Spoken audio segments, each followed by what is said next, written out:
ನಮಸ್ಕಾರ ಎಲ್ಲರಿಗೂ welcome back. ನಾನು ಮಂಜು, ನೀವು ನೋಡ್ತಿದ್ರಿ ಮಂಜು ಸ್ಟೋರೀಸ್. ಫ್ರೆಂಡ್ಸ್, ಇನ್ನೇನು ಪ್ರೋ ಕಬಡ್ಡಿ ಸೀಸನ್ 11 ಪ್ರಾರಂಭವಾಗಲು ಕೇವಲ 14 ದಿನಗಳು ಮಾತ್ರ ಬಾಕಿ ಇದೆ ಅಂತ ಹೇಳ್ಬೋದು. ಇನ್ನು 14 ದಿನಗಳಲ್ಲಿ ಪ್ರೋ ಕಬಡ್ಡಿ ಸೀಸನ್ 11 ಭರ್ಜರಿಯಾಗಿ ಪ್ರಾರಂಭವಾಗಲಿದೆ. ಇನ್ನು ಪ್ರೋ ಕಬಡ್ಡಿ ಸೀಸನ್ 11ರಲ್ಲಿ ನಮ್ಮ ಬೆಂಗಳೂರು ಬುಲ್ಸ್ ತಂಡದ ದಾಂಡಿಗರು ಮತ್ತು ರಣಬೇಟೆಗಾರರು ಇದ್ದಾರೆ ಅಂತ ಹೇಳ್ಬೋದು.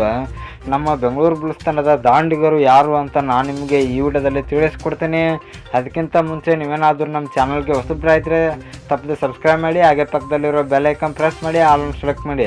ಯಾಕಂದರೆ ನಾನು ಯಾವುದೇ ಒಂದು ವಿಡಿಯೋ ಹಾಕಿದರೆ ನಿಮಗೆ ತಕ್ಷಣ ನೋಟಿಫಿಕೇಶನ್ ಬರುತ್ತೆ, ಆವಾಗ ನೀವು ವಿಡಿಯೋನ ಮೊದಲಿಗರಾಗಿ ನೋಡ್ಬೋದು. ಸಬ್ಸ್ಕ್ರೈಬ್ ಅನ್ನೋದು ಸಂಪೂರ್ಣ ಉಚಿತ. ವಿಡಿಯೋ ಕೆಳಗೆ ಬ್ಲ್ಯಾಕ್ ಟನ್ ಇದೆ, ಮಾಡ್ಕೊಳ್ಳಿ. ಏನೋ ಥರ ಮಾಡಿದೆ ವಿಡಿಯೋ ಶುರು ಮಾಡೋಣ ಬನ್ನಿ. ಇನ್ನು ಫ್ರೆಂಡ್ಸ್, ನಮ್ಮ ಬೆಂಗಳೂರು ಬುಲ್ಸ್ ತಂಡದಲ್ಲಿರುವ ಈ ದಾಂಡಿಗರು ರಣಬೇಟೆಗಾರರು ಯಾರು ಅಂತ ನೋಡಿದರೆ ಇವರಿಂದ ನಮ್ಮ ಬುಲ್ಸ್ ತಂಡ ಚೇಂಜ್ ಆಗ್ಬೋದು. ಯಾಕಂದರೆ ಈ ಸೀಸನ್ನಲ್ಲಿ ನಮ್ಮ ಬುಲ್ಸ್ ತಂಡ ಕಪ್ಪು ಗೆಲ್ಲೋದು ಫಿಕ್ಸ್ ಅಂತ ಹೇಳ್ಬೋದು. ಆ ದಾಂಡಿಗರು ಯಾರಂದರೆ ಮೊದಲನೇದಾಗಿ ಪಾರ್ಥಿವನ್ ಅಂತ ಹೇಳ್ಬೋದು. ರೈಟ್ ಕವರ್ನಲ್ಲಿ ಇರುವ ಪಾರ್ಥಿವನ್ ಇವರು ಹೋದ ಸೀಸನ್ನಲ್ಲಿ 10 ಮ್ಯಾಚ್ಗಳಲ್ಲಿ 21 ಟ್ಯಾಕಲ್ ಪಾಯಿಂಟ್ಸ್ಗಳನ್ನು ಗಳಿಸಿಕೊಂಡಿದ್ದಾರೆ.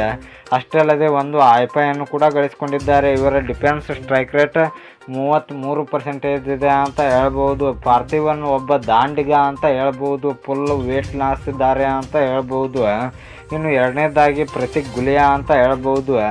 ಇವರು ಕೂಡ ಹೋದ ವರ್ಷ 13 ಮ್ಯಾಚ್ಗಳನ್ನು ಆಡಿದ್ದಾರೆ. ಅದರಲ್ಲಿ ಇವರು 44 ಟ್ಯಾಕಲ್ ಪಾಯಿಂಟ್ಸ್ಗಳನ್ನು ಗಳಿಸಿಕೊಂಡಿದ್ದಾರೆ. ಇವರ ಟ್ಯಾಕಲ್ ಸ್ಟ್ರೈಕ್ ರೇಟ್ 52% ಇದೆ.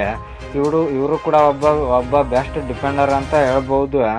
ಇನ್ನು ಮೂರನೇದಾಗಿ ರೈಟ್ ಕಾರ್ನರ್ನಲ್ಲಿರುವ ನಿತಿನ್ ರಾವಲ್ ಅಂತ ಹೇಳ್ಬೋದು.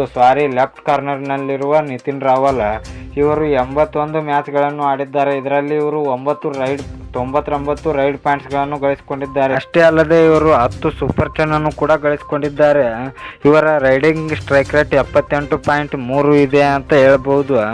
ನೀವು ಅನ್ಕೋತಿರ್ಬೋದು ಫ್ರೆಂಡ್ಸ್, ಇವೇನು ನಿತಿನ್ ರಾವಲ್ ಅವರು ಕಾರ್ನರ್ನಲ್ಲಿ ಆಡುತ್ತಾರೆ ಅಂತ ಹೇಳಿ ಈಗ ಇವರ ರೈಡ್ ಪಾಯಿಂಟ್ಸ್ಗಳನ್ನು ಹೇಳ್ತಾ ಇದ್ದಾರೆ ಅಂತ.